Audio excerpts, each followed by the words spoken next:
কিছু জিনিস আমাদের লাইফে এত সুন্দর করে আমরা প্ল্যান করে রাখি আর ভাবি বোধহয় সেই মতো করেই ঘটবে। কিন্তু ঘটনাটা যখন ঘটে যায় তখন মনে হয় যে সবটা কিন্তু আমাদের চাওয়ার উপর হয় না। কিছু জিনিস কিন্তু আগে থেকেই প্ল্যান হয়ে থাকে কিভাবে ঘটবে। Hello everyone, moms world by Rita চ্যানেলে সবাইকে স্বাগত। আশা করছি তোমরা প্রত্যেকে ভালো আছো। আমরাও বেশ ভালো আছি। আমার জীবনের নতুন একটা চ্যাপ্টার। একজনের মা ছিলাম, এখন আবার আরেকজনের মা হয়ে গেছি। তো দুজনের দায়িত্ব, রেসপন্সিবিলিটি যাই বলো, সবটা কাঁধে নিয়ে এগিয়ে যাব। আর তোমাদের আশীর্বাদ কিন্তু কাম্য রইল। আগের দিনের ভিডিওতে তোমাদের শেয়ার করেছিলাম আমার কিন্তু এমার্জেন্সি সি সেকশন করতে হয়েছে। যেটা বলছিলাম যে যেমন করে ভেবে রেখেছিলাম যে নর্মাল ডেলিভারি হবে এবং সবটা সেই অনুযায়ী প্ল্যান করা ছিল। এবং আমার ফার্স্ট ডেলিভারি হয়েছিল, মানে ফার্স্ট প্রেগন্যান্সি কিন্তু আমার নর্মাল ডেলিভারিতেই হয়েছিল। তো সেটা শুনে ডক্টররা আমাকে কিন্তু ওখানে বলেছিল যে ফার্স্ট ডেলিভারি যদি নর্মাল ডেলিভারি হয়ে থাকে, সেকেন্ড ডেলিভারিও কিন্তু নর্মাল হওয়ার চান্সেস থাকে। এটা প্রত্যেকের ক্ষেত্রেই হয়ে থাকে। আর সেই অনুযায়ী আমি এক্সারসাইজও করছিলাম, ওয়াকিং করছিলাম। ফার্স্ট প্রেগনেন্সির সময় আমার যেরকম ছিল কোনো রকমের কোনো প্রবলেম ছিল না, সেটা এইবারও কিন্তু তাই ছিল। লাস্ট যখন আমরা ডক্টর ভিজিট করতে গেছিলাম সেদিন ডক্টর একবার চেক করেছিল, যেটা চেক করে নর্মাল ডেলিভারির জন্য, সেভাবে চেক করাতে সেদিন কিন্তু আমার অলরেডি হালকা হালকা করে পেইন স্টার্ট হয়েছিল। তো ডক্টর বলেছিল বাড়িতে গেলে আমার অলরেডি কিন্তু পেইন স্টার্ট হবে, হয় সেদিন রাতে নইলে পরের দিন, আর যদি না হয় তাহলে নেক্সট উইক ভিজিট করবে। আর সেই সময় আমার অলরেডি 37 উইক প্লাস চলছিল। তো সে কারণে আমার কোনো অসুবিধা ছিল না যে বেবি যদি ডেলিভারি হয়েও যায় কোনো অসুবিধা নেই, কারণ গ্রোথ সব কিছু নর্মাল ছিল। তো সেই অনুযায়ী পরের দিন কিন্তু আমরা অ্যাডমিট হয়েছিলাম। আর অ্যাডমিট হওয়ার পরেই আমাকে যেটা করেছিল, ফার্স্ট কয়েক ঘন্টা এমনি রেখে তারপরে আমাকে কিন্তু পেইনটা বেশি হওয়ার জন্য যে মেডিসিনটা দেয় সেটা দিয়েছিল স্যালাইনের মাধ্যমে, আর বেড়েও ছিল যথারীতি। আর নর্মাল ডেলিভারির জন্য যেরকম পেইন দরকার সেই রকমই পেইন কিন্তু স্টার্ট হয়ে গেছিল। কিন্তু তার সাথে যেটা হচ্ছিল প্রবলেম, সেটা হলো বাচ্চার হার্টবিট। কারণ বাচ্চার হার্টবিট প্রচণ্ড স্লোর দিকে চলে যাচ্ছিল, মানে ওর কষ্ট হচ্ছিল, যেটাকে বলে ফিটাল ডিস্ট্রেস। এই কথাটা আমার কাছেও ফার্স্ট টাইম শোনা। আমি জানি না তোমরা কারা কারা শুনে থাকবে। ফিটাল ডিস্ট্রেস হওয়ার কারণে মানে বাচ্চা কিন্তু কমফোর্টেবল ফিল করছিল না, মানে আনকমফোর্টেবল হয়ে যাচ্ছিল, ওর অসুবিধা হচ্ছিল। যে কারণে ডক্টররা তুরন্ত ডিসিশন নিল হাফ অ্যান আওয়ার্সের মধ্যে। তার আগে অনেকক্ষণই আমাকে চেষ্টা চলেছিল। ফিটাল ডিস্ট্রেস হওয়ার কারণে ডক্টর সেই মুহূর্তে, আমি তখনও লেবার রুমে রয়েছি, তখন আমার হাসব্যান্ডকে ডাকলো। ডেকে ওকে জানালো যে এরকম, এরকম হার্টবিটটা ওকে আমার সামনেই চেক করাচ্ছিল, যে যেরকম ফাস্ট বাচ্চাদের হয় তার থেকে অনেকখানি ফাস্ট হচ্ছিল, মানে যে কারণেই ও ডিস্ট্রেসে চলে যাচ্ছিল। আর সেই মুহূর্তে আমার যে ডাইলিউশন স্টার্ট হওয়ার কথা সেটাও তখনও স্টার্ট হয়নি, যেটা হলে নর্মাল ডেলিভারি করতে পারে।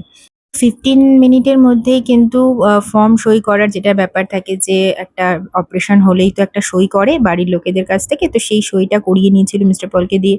এদিকে তখনও আমি কিন্তু লেবার রুমের ভেতরেই রয়েছি আর মা বাইরে শুনছিলাম যে কান্নাকাটি করছিল, পরে জানতে পেরেছি।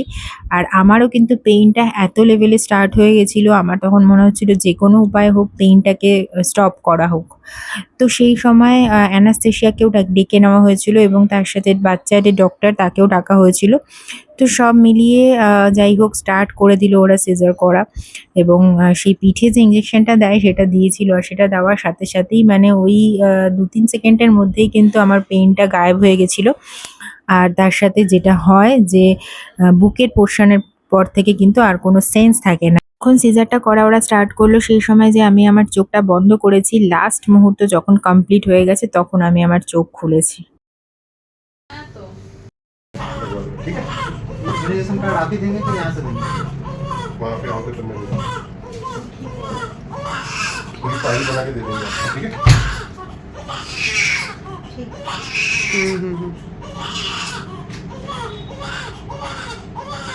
কি রে तो रिकॉर्ड सही करेगा। तो वैक्सीन लेगा करना? नहीं, वो ब्लॉगिंग करते हैं ना मेरा भाई।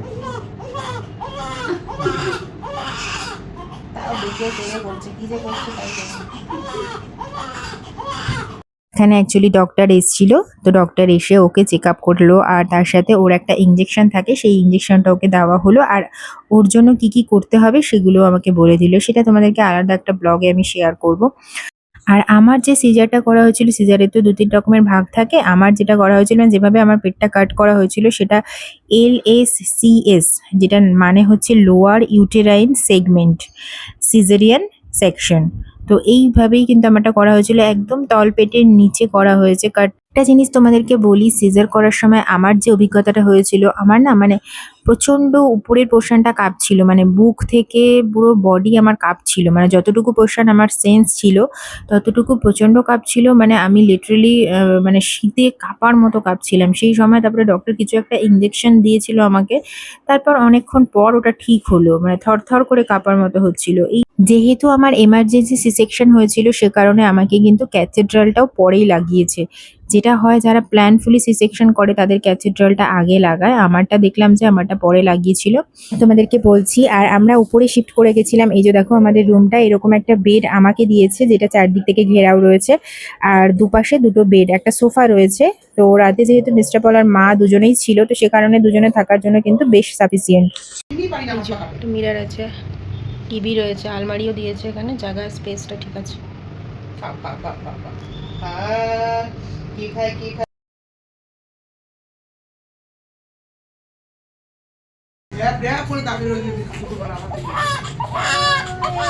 যেটা বলছিলাম তোমাদের, আমাকে বেডে দিয়ে দিয়েছিল ওই 1 ঘন্টার মধ্যে। বাচ্চার শ্বাসকষ্ট হচ্ছিল একটু, সে কারণে ওকে কিন্তু নাকে অক্সিজেন দিয়েছিল, প্রায় আধা ঘন্টার মতো নাকে অক্সিজেন দিয়ে রেখেছিল ওকে।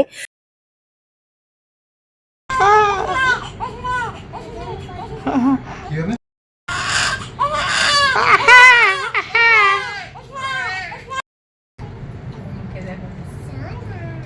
আর বাচ্চা বার্থ হওয়ার পর যেটা করে যে মাকে আগে দেখায়, আমাকে কিন্তু দেখায়নি সিজার করার সময়।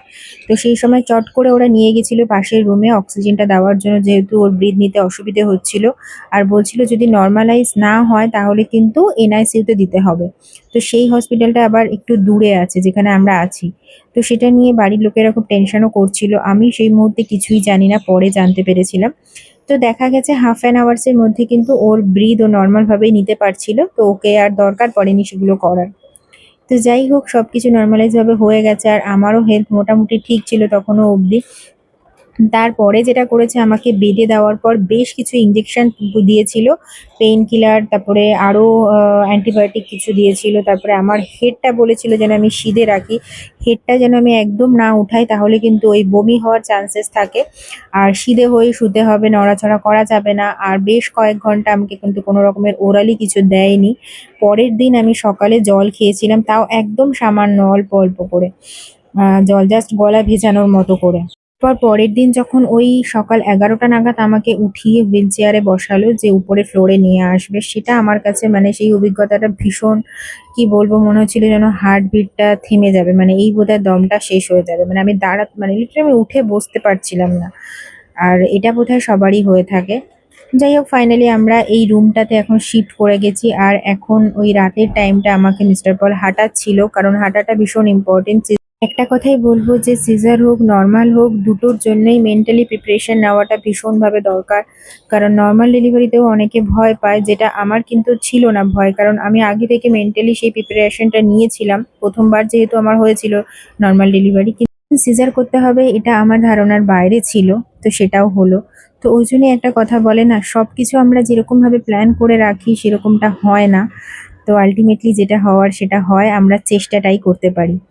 তো চলো, আজকের এই ব্লগটা তোমাদের কেমন লাগলো, কতটা কি ইনফরমেটিভ লাগলো, অবশ্যই কমেন্টস করে জানিও। আর যদি তোমাদের এতটুকু হলেও ভালো লাগে, কাজে লাগে, অবশ্যই চ্যানেলটাকে সাবস্ক্রাইব করতে পারো আর ভিডিওটা লাইক করে আমার পাশে থাকতে পারো।